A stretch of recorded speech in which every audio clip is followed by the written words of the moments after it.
One thing that's not going to come through, and I doubt that any of the panelists will discuss this, either on the first panel and probably not second panel, Ken's the only one that was a member of this consensus group, is how interesting, fascinating it was to be part of this group.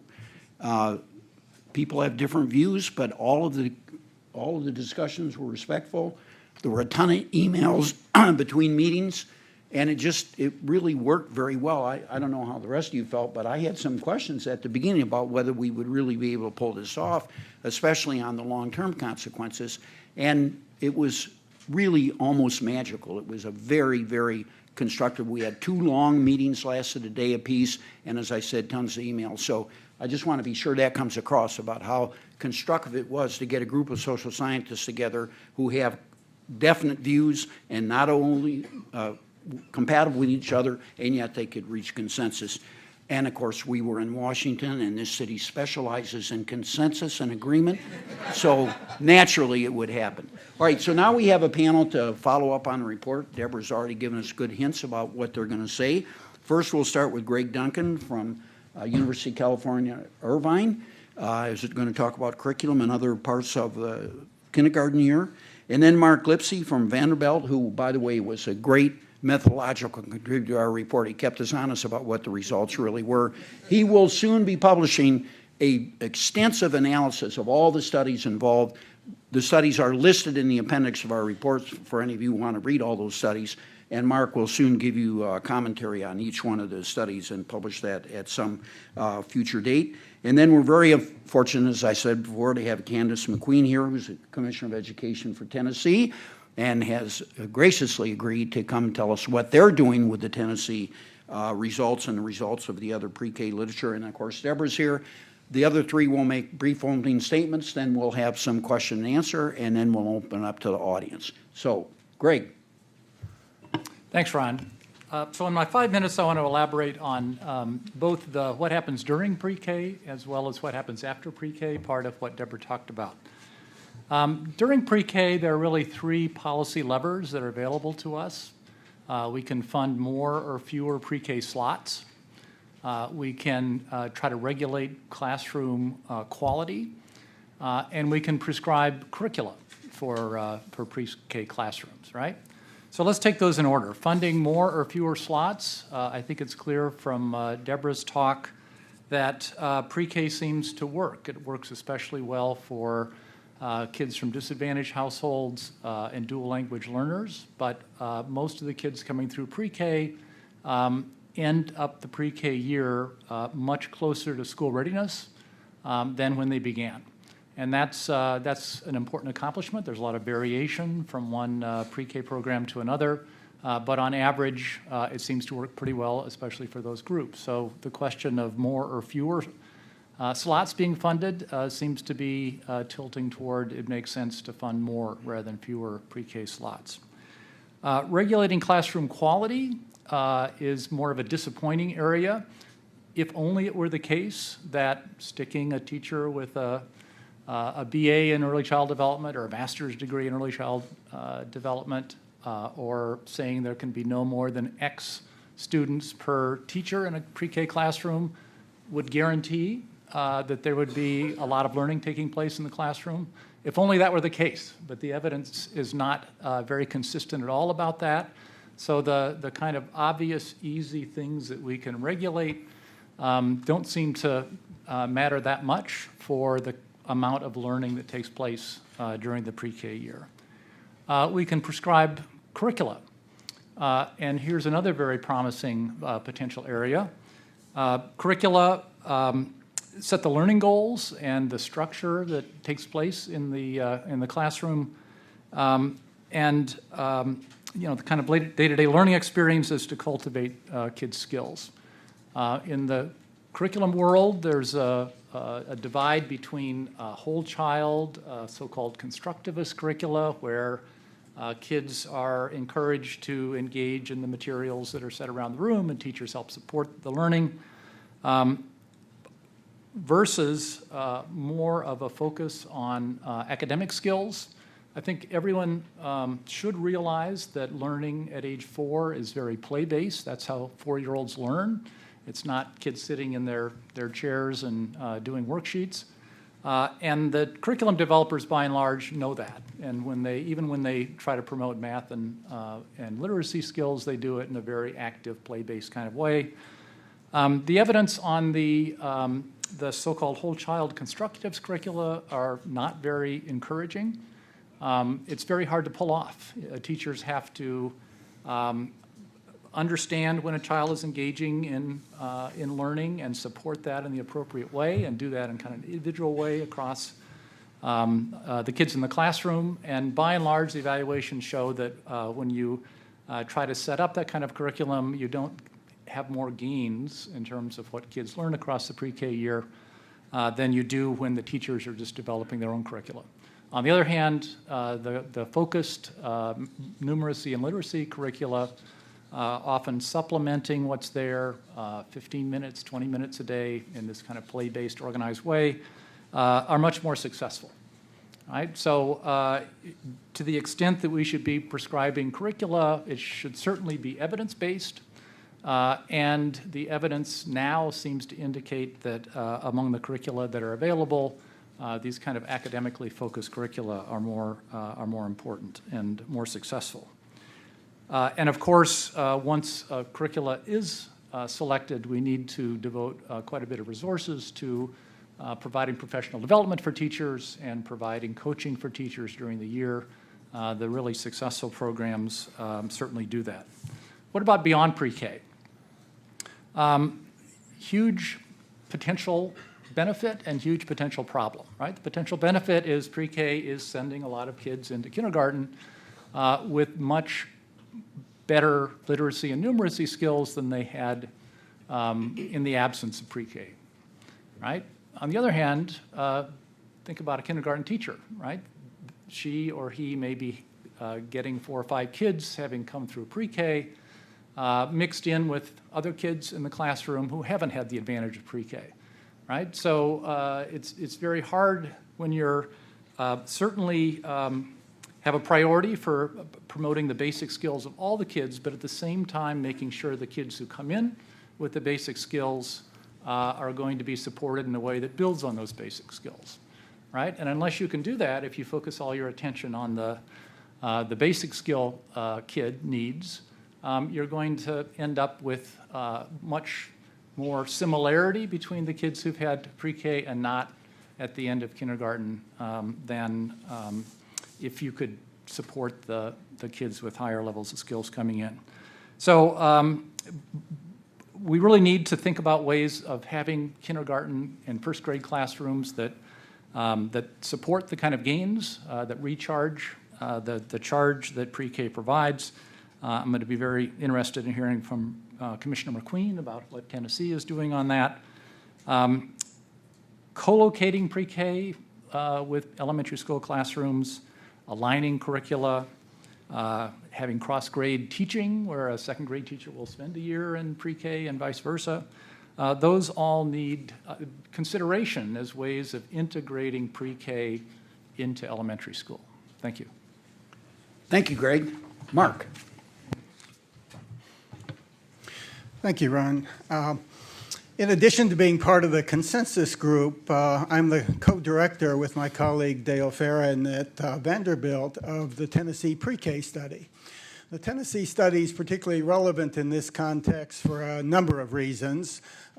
First, the findings were hugely controversial, got an incredible and astonishing amount of media attention, and much of that attention was the sort of typical journalistic approach, playing one study off against another, one researcher off against another.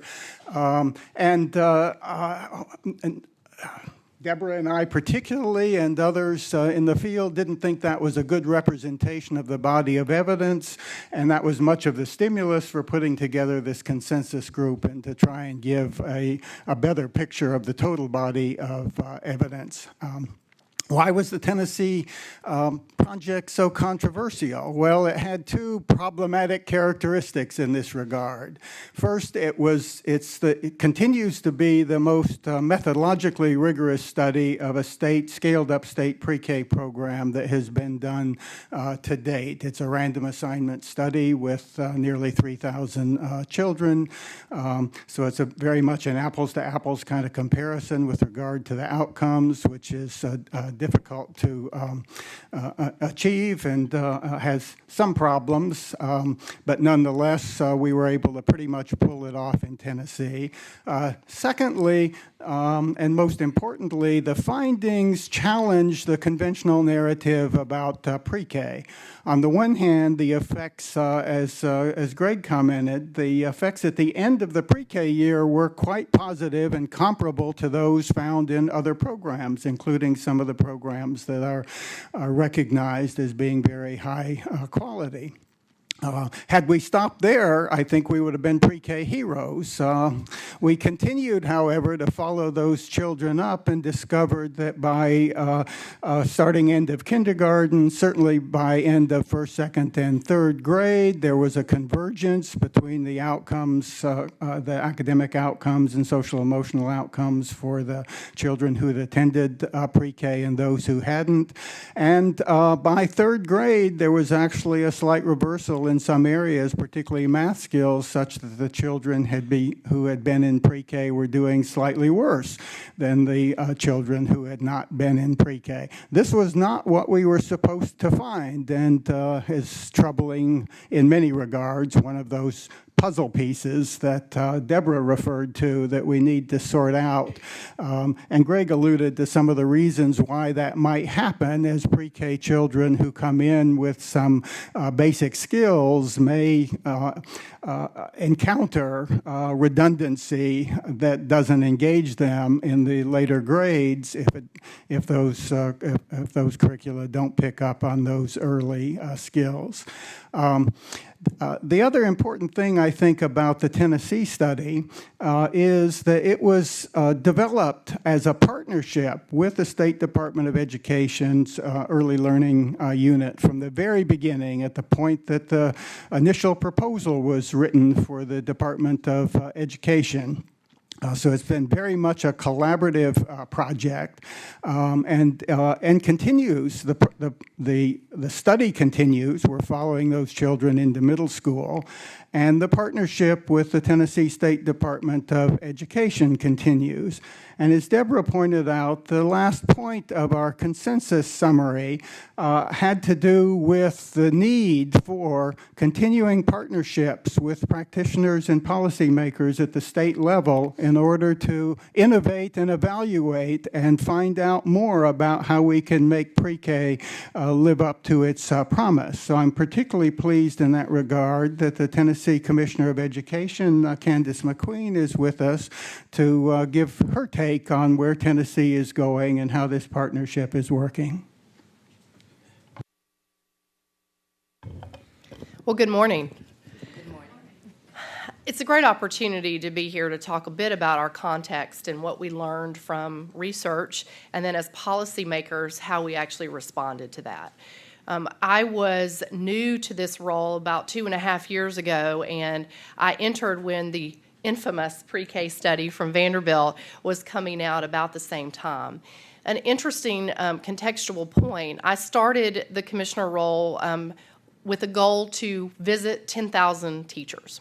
And in about 15 months, I had been in the classrooms of 10,000 teachers, interacting with them in focus groups, and in particular, spending time in pre-K and kindergarten classrooms. And a takeaway that I have shared broadly across the state is that when I would walk into a pre-K classroom and then the subsequent kindergarten classrooms in the same building, I saw a lot of redundancy. I saw letter of the week happening in kindergarten exactly like down the hallway was happening in pre-K. And I knew there were children in the kindergarten class that had just been in these pre-K classrooms some months before, and they were experiencing redundancy. I think that's a great word to share what I saw, even anecdotally, on visits across the state. So how did we respond?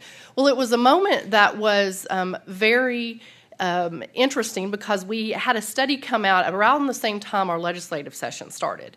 And immediately we did have legislators that said, why don't we take all of the money that was in our voluntary pre-K program and reallocate it towards something else that we felt like would have more of a research base behind it. And so the first thing we had to do was to talk with Dr. Lipsey, talk with Dr. Farron, and really get a sense of what do we know? What did we learn, and what can we continue to learn, and what should we do to get better? And so we interacted with our research partners in a way that created practical solutions.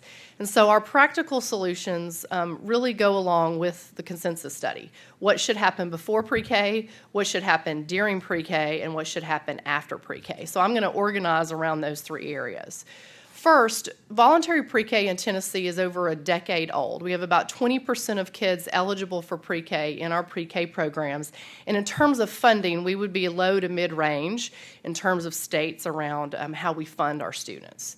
This is a non-competitive grant process, meaning it was a formula-based process for students to enter into pre-K programs. And when we began to look at who was in pre-K, we saw great variance across our districts.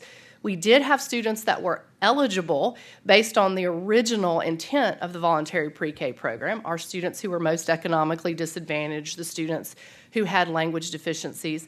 We had students that were certainly of that demographic, but we also had students who were not. And there was not a process that we had in place that was more competitive in how we were actually granting funds to districts. So we've started a competitive grant process starting this year. We've actually got our districts competing for those grant funds now. And we are doing multiple things that have to be considered before you allow a student into pre-K. One, are we serving the students who need it the most? And if you're not, why aren't you? Are there transportation issues that you haven't considered? We do not have a mandatory attendance policy in pre-K. We do in kindergarten through 12th. So we've begun to look at what in the world are we doing on our pre-K attendance. In fact, we did an attendance study a year ago, and we found that guess where we had the most students absent? It was in pre-K. We had pre-K, kindergarten, and then another spike at 11th grade.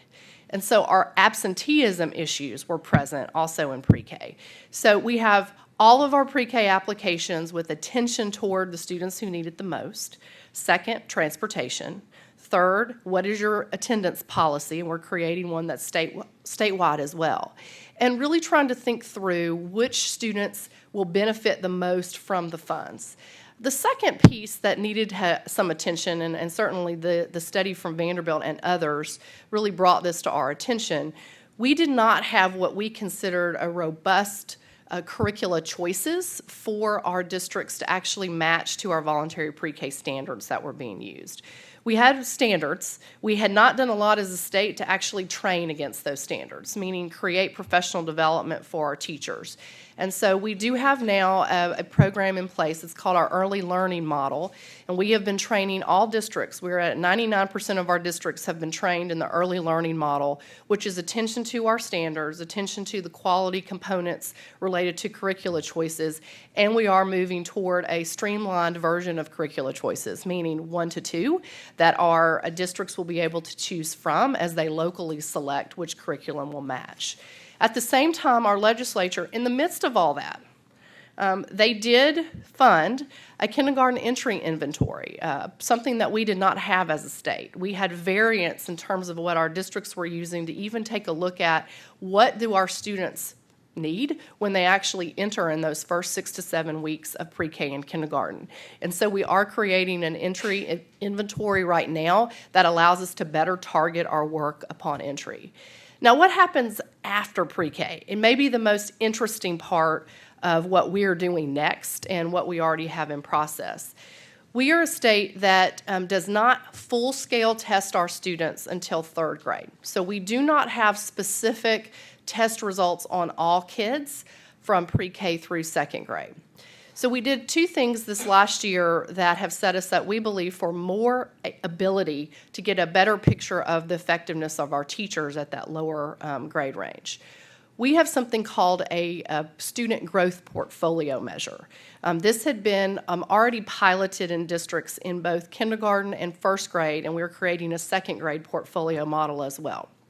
We work directly with our districts to create an approach where teachers use the standards to select student work that best exemplifies the standards. We work with our partners at SAS to create growth measures, and we then have an opportunity with Inter-Rater reliability built in for us to actually monitor the growth of those teachers through the portfolios that they submit yearly.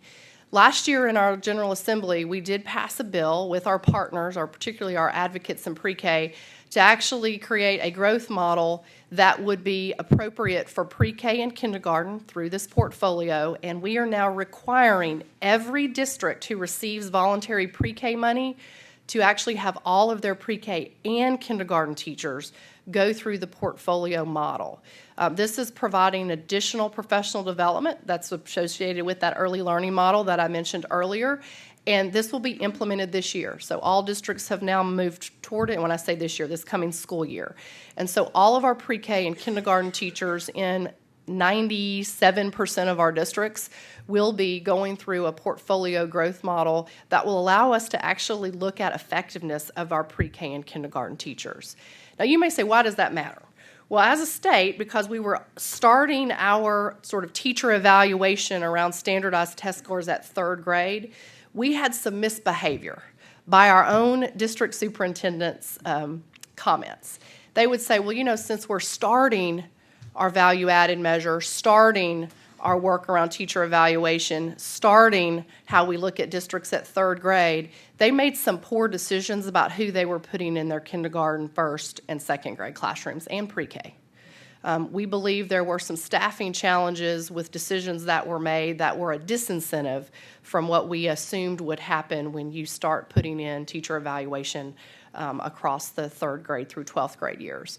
So we now have a different model at the kindergarten through second grade years that will allow us to have a view of effectiveness, and we're associating that with professional development and professional learning at the same time. I would say in conclusion, what has to happen is a look across that pre-K through third, fourth, fifth grade span. We are a proponent of the early learning and literacy foundations, and that's a high priority for us as a state. Our data shows that we have to do better as a state in our early learning and literacy components. And so as we looked at literacy and some of our statewide work, I'll end with this. What we are seeing in literacy in particular, and we have another group of folks that are looking at our math data, is that we have too few of our students who are in pre-K actually working on something called unconstrained literacy skills, meaning those knowledge-based competencies that students need, particularly if they have language deficits. They're very focused on constrained skills. Those skills are like alphabet knowledge. Do they know the alphabet? Do they know the sounds that go with the alphabet? And those are things that are ultimately concrete, right? Once you know it, you know it. You don't need to repeat it over and over and over and over and over again in kindergarten and then do it again and again and again in first. You need to be focused more on those knowledge-based competencies or those unconstrained competencies, and we see a lack of that in some of our pre-K and kindergarten classrooms. And so our focus on our literacy work has been around the knowledge base, around content that students need to really then begin to gain in those literacy skills. Thank you. Thank you very much. I had doubts when I first heard that we might be able to invite you and you might come. I thought, wow, that would be something if she actually comes because of all the controversy with the Tennessee study and so forth. And I did not know. Yeah, I know it. It's great. I'm complimenting you for doing it. And it was a especially good presentation because it makes one of the main points that we tried to make in the report was after pre-K counts for a lot. You can't just end at the end of pre-K. So I like to belabor the obvious. So let me start with our group based on empirical studies that Mark lists carefully in the report, and we'll tell you more about later, concludes that evidence is convincing that kids are more ready for school as a result of pre-K, but that the sparse evidence on long-term effects precludes broad conclusions. So these are the two most important conclusions of our report, at least in my opinion. So I want to ask the panel, including Deborah, do you want to say anything to elaborate that or to make it clear to the audience what its importance is? You don't have to, because I'm ready with other questions, but you're welcome to. I'll say something. I actually think it is that kind of gap, if you will, that is going to propel both science and practice forward. It motivates us. And clearly in Tennessee, you have a brilliant and very inspiring example of what can happen when people move into that gap in knowledge in the context of a research practice partnership, mutual trust. Nobody feels like they have the answer set. They're exploring different practices. They're studying those different practices, working hand in glove. And that is exactly what is going to do two things. One is to strengthen those initial impacts, because we can't just declare victory and go home, even with regard to the kindergarten impacts of pre-K. Not all pre-K programs are effective. Not all pre-K programs are really giving children that rich foundation around conceptual knowledge and those unconstrained skills that they are totally ready to learn and want to learn and enjoy learning. But then at the same time, looking ahead and paying very careful, focused attention to what is happening to all children, really, as they move into that stream of ongoing educational experiences. So I want to thank you for being here, and I want to thank the full team in Tennessee, really, for the remarkable work that they're doing. It is a high-wire act. Work in this area is high risk and high stakes. We're dealing with little kids. We're presenting them with their first opportunities to experience school, and those initial impressions they form, not only what they learn, but those initial impressions they form of themselves as learners are just, it's a huge task, and it's such an important platform for everything else that follows. So I think we have a very constructive example of exactly what we want to happen in between the short-term and long-term outcomes, if you will. Anybody else want to add anything? Yeah, go ahead, Greg. Well, let me give a more methodological take. I mean, it's much easier to assess impacts at the end of pre-K than assess longer-term impacts of pre-K. You can, for the end of the pre-K year impacts, you can do random assignment as Tennessee has done. You can also take advantage of the fact that a lot of states have birthday cutoffs, where kids are, if they have to be beyond a certain birthday threshold in order to get in, you compare the kids who are just over that threshold compared to the kids who are just short of it. That only works for determining impacts at the end of pre-K. You can't continue on and look at longer-term impacts using birthday cutoffs. So you have to resort to either random assignment, which is obviously the gold standard, or a more dubious kind of matching, where you take kids who, say in third grade, had been in pre-K and kids who hadn't been, and then line them up on whether they were eligible for free reduced lunch and demographics. And because of selection factors into pre-K, that's more dubious, and that's, I think, why, and there were so few random assignment studies, I think that's why we were just much more cautious in reaching any definitive conclusions about what impacts were after the pre-K year relative to during the pre-K year. So the point is, our conclusion is not that there aren't long-term impacts, it's that the evidence is not very good, and it's all over the place. Some studies show there are impacts and others don't, so we didn't want to issue some grand statement that there are long-term impacts. So I didn't know you were going to say this, but it was very interesting in your presentation that you commented about the reaction of the policymakers in Tennessee. Ken Dodge just told me about policymakers in North Carolina. In both states, they thought about using the money for something else.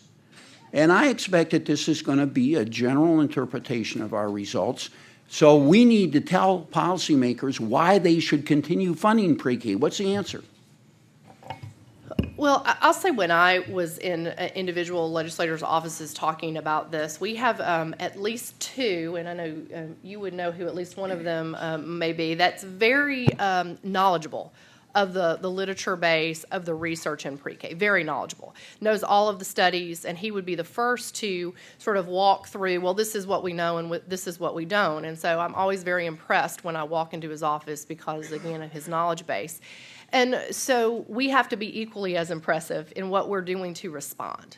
And that's critical. If you have a research study that is sharing a very particular set of issues with you, and some conclusions that were made, and we had multiple conversations well past the research study being put forth. If you know there are things that you should be doing, your research is pointing out that there are some challenges. Now, we don't necessarily know exactly what they are, but we know that there are some challenges, and you don't do anything, well, then your legislators are going to continue to say, well, you need to get rid of the funding. And so we were very concrete of this is what we know we can do. These are quality issues that we know do exist, that we can do. And here is our plan over the next 3 years. And we want you to give us time to actually look at these issues that we have, create some continued research around those, some continued ways to know whether we're being effective or not, and give us that time because we don't exactly know. There's a lot of moving parts here. This is what we do know. This is what we don't. This is what we know we can do. And be very clear on that and do that over and over and over again with everyone who needs that information. Ultimately, you will have folks that will come beside you and say, let's see if we can have a continuous improvement moment. And then we're going to look in 3 years and see if there's something else we need to do, or 4 years or 5 years.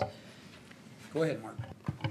Yeah, let me just add that I think there's sort of another dimension of the kind of partnerships we see a need to have here, because the research team on the Tennessee Project went out of its way from the very beginning to brief not only the commissioner and the Department of Education folks about our findings, but to have meetings with the governor's staff, and the legislators. And as we got to the controversial point with the long-term outcomes, for example, we had the opportunity to sit down for a couple of, made the opportunity to sit down for a couple of hours with the chairs of the relevant legislative committees and some of the critics and skeptics about pre-K in a room with no reporters, no microphones, no recordings, and walk through step by step what we had found, what we thought the implications were, so that those key legislators had sufficient background, at least, to think about the policy implications when they got into the broader political context. What influence that had, I don't quite know, but I was pleased to see how constructive the legislative response was to our study, which, as you certainly know, there was a constituency that was would have been happy to zero pre-K funding out on the spot had there not been a countervailing argument for a little not giving up that extensive platform before we fully explored its potential for improving the outcomes for the young children in Tennessee. And that contingency exists in every state and will not go away, so beware. Deborah. I just want to add a couple points to these good points that have been made to your important question. The first one is we know that the achievement gap opens up even before the age of 3. So we don't have the luxury of waiting. The second point is there's exciting new science on the neuroscience, the early brain development of children who've grown up under conditions of adversity in language-deprived environments with lots of instability, and by the age of 3, their brains look quite different than the brains of children who have grown up in more supportive environments. And finally, and I think Mark can probably attest to this, if you talk to people who work in juvenile justice, they're some of our strongest supporters of early education programs, because we know, and they well know, that if you get children off to a promising pathway rather than a worrisome pathway in life, you're going to spend less on juvenile justice interventions. Now, of course, as we've been saying all along, that doesn't say you only spend money on pre-K, and we're all saying you also have to spend money on elementary education and improve that next stage and going forward in order to reap those benefits and support those gains.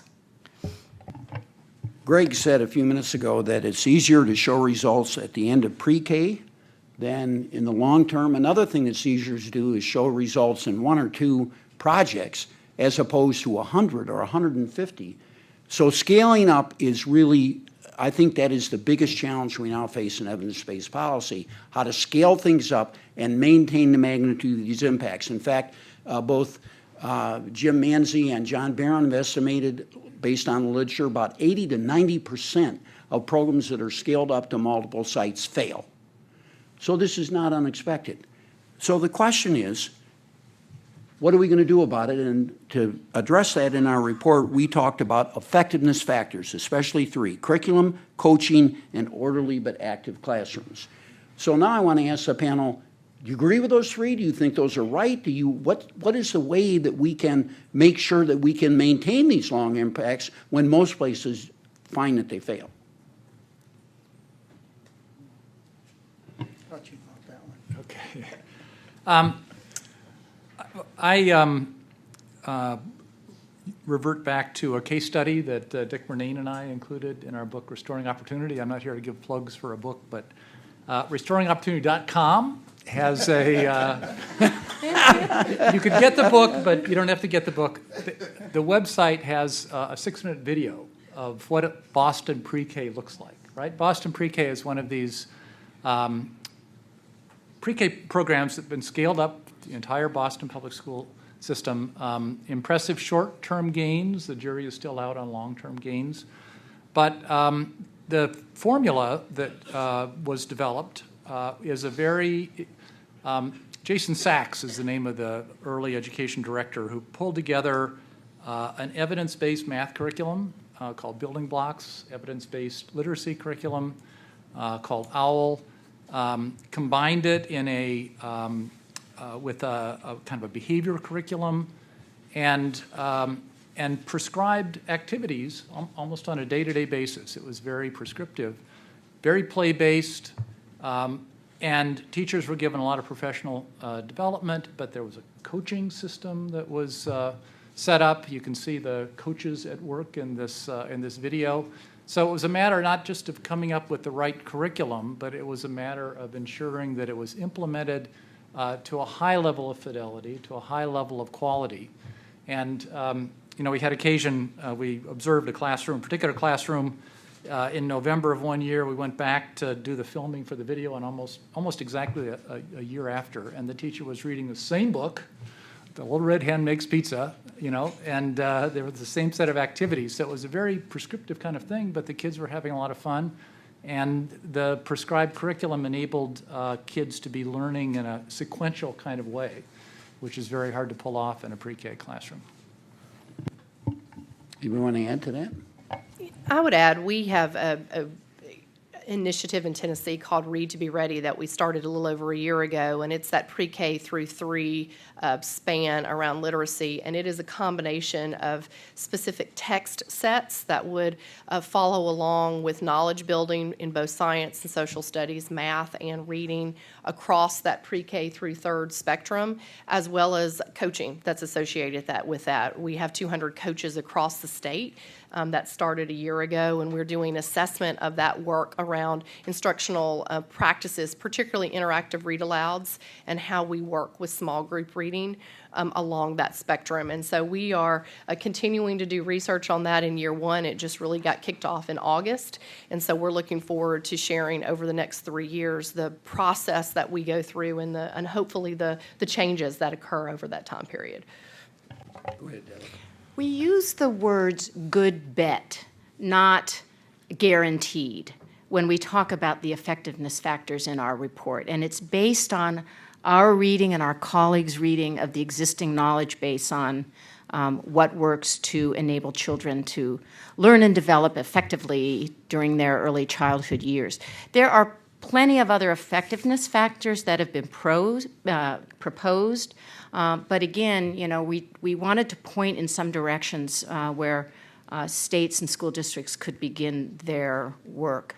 The only other one this is Deborah speaking, that I just want to put out there has to do with the early childhood workforce itself. And the salaries in that field, and are we recruiting talent? Are we retaining talent in that field? Because that's the basic raw material, if you will, that we are training and coaching to implement these evidence-based curricula. And if we don't have talented individuals doing that work, as I said in my comments, it is rocket science, paying attention to all these differentiated levels of what children, and experiences of what children bring into their classroom. And if we don't support that workforce and reward that workforce and they turn over, then all of our investments in professional development will be lost and you have to start all over again. Okay, questions from the audience, and I want to urge you to make it questions. Someone come hand you a microphone, tell us your name. Stand up, please, so people can hear you. Talk into the microphone, tell us your name, and ask a brief question. So let's start right here in front. I'm Mitzi Worth. I'm with the Naval Postgraduate School. You might wonder why I'm here. My mother was a child psychologist starting in 1931. So I think the role of the instructor, the teacher, the coach, whatever you want to call that person, is absolutely crucial. In San Francisco, I happened to hear a briefing before the city council, and 4 people got up before my daughter was talking about food.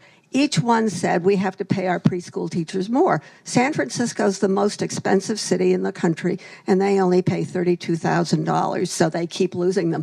My question for you is, how do we tell this story to the public, to our lawmakers, and so they understand, I would argue, those years are much more important than graduate school? Panel.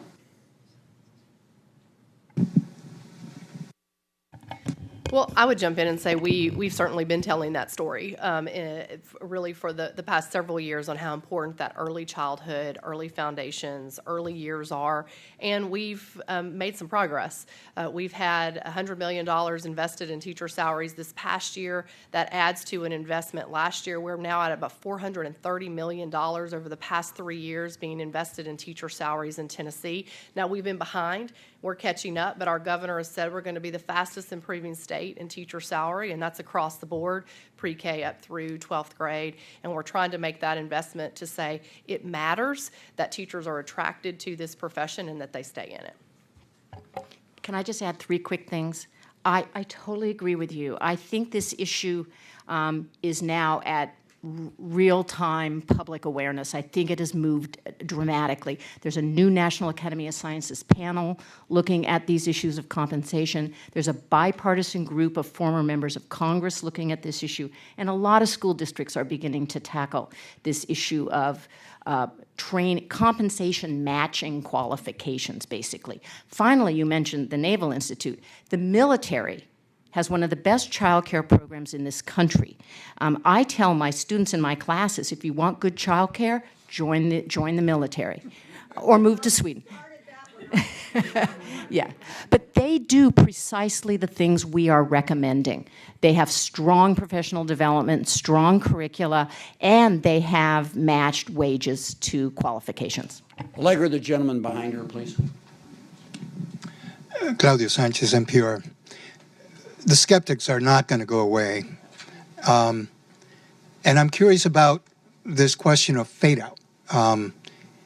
Is it fair to say that it's either due to a mediocre or bad pre-K program, or the fact that most elementary schools fail to build on whatever boost kids are getting? We heard about redundancy. Are these 2 systems simply not working well with each other? And what do you do about it? Greg, I'm going to ask you to go first because you've written about this widely, and then I hope Commissioner McQueen will make a comment as well.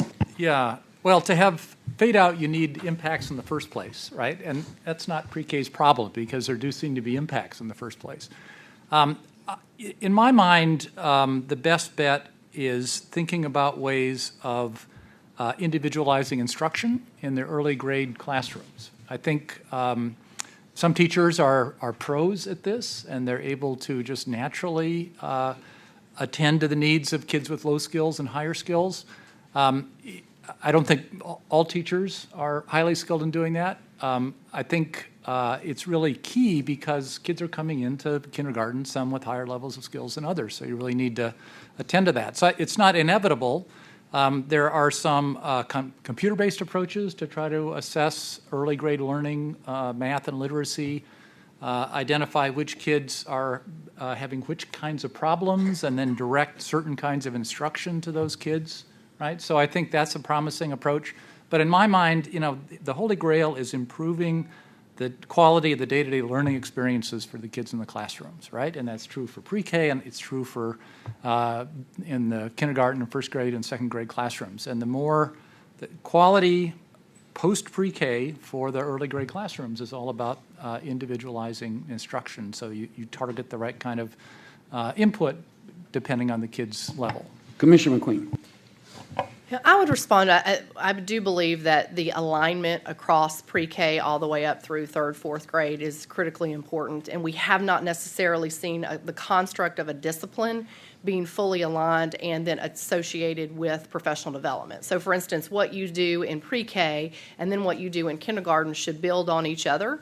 And where are we spending our focus around that individualized approach with each child along that construct? You might have a scope and sequence for a textbook, but are you truly using that textbook across the entire spectrum of pre-K through third? Probably not. We're not doing that across our districts in our state. So how can we talk about what should you know in math, what should you know in literacy along that construct, and make sure the professional development is associated with that alignment, and that your curriculum choices, which is why I'm so glad it was in this report, are aligned to that as well, and that as a state we can help narrow those choices around the best evidence that we have to match what we need in math and literacy. Back to my point, literacy is a construct that has to be built in a variety of ways, and we are poorly underperforming with having our teachers with the knowledge base on how do you do that. They're doing what they know, which is kill and drilling foundational skills for 2 and 3 years, and they're not building actually what kids need to have the knowledge base to perform when they have higher level reading skills in science and social studies. Okay, 2 more questions from further back. How about the gentleman standing up and one other? More toward the back? Okay, right here in the red blouse. Go ahead, ask brief questions, please. Quickly. Yes, thank you. It's a Tennessee-related question. Are there examples of school districts that have implemented pre-K and do a really good job themselves of evaluating as they're going on and learning from their experience? And is that something the competitive grants would support, that kind of very local capacity? Go ahead. Yeah, Rosemary Chalk. I'm a consultant on child well-being. This is a question, I think, for Mark, which is I'm curious about the choice of the word sparse in looking at the consensus statement around the long-term impacts. Convincing evidence is sparse because the conclusion that you draw seems to be that the evidence is contradictory from the existing studies. And I just wondered if you could reveal a little bit more around the discussion on that, the choice of that word. Commissioner Queen, you want to answer that first question? Yeah, quickly, no, we probably don't have great examples there, but we're starting on that pathway with some, we have 6 districts actually that are part of a large-scale pre-K program right now that was funded through Race to the Top dollars that are continuing on, and so we will have some additional through our preschool development grant funds to do more work in that area. Mark. Let me say for the first question, too, that another component of our study has a probability sample of classrooms in Tennessee where we're looking at classroom-level outcomes. And one of the things we're finding, which I think is not at all atypical for other states if you look at this, is huge variability. Some classrooms where the outcomes are much stronger than others. And one of the puzzle pieces here, I think, for pre-K is to figure out what's going on in those higher performing classrooms is accounting for those outcomes, and I don't think we know that yet. With regard to the sparse sparse research, it's important to make some distinctions here. There are various categories of research on long-term effects of pre-K, and we have to differentiate programs. We have focused on scaled-up state and district-funded programs. Of course, publicly funded programs also include Head Start, and And interestingly, there's only one randomized study of Head Start programs, and it shows a quick fade out of effects of those programs as well.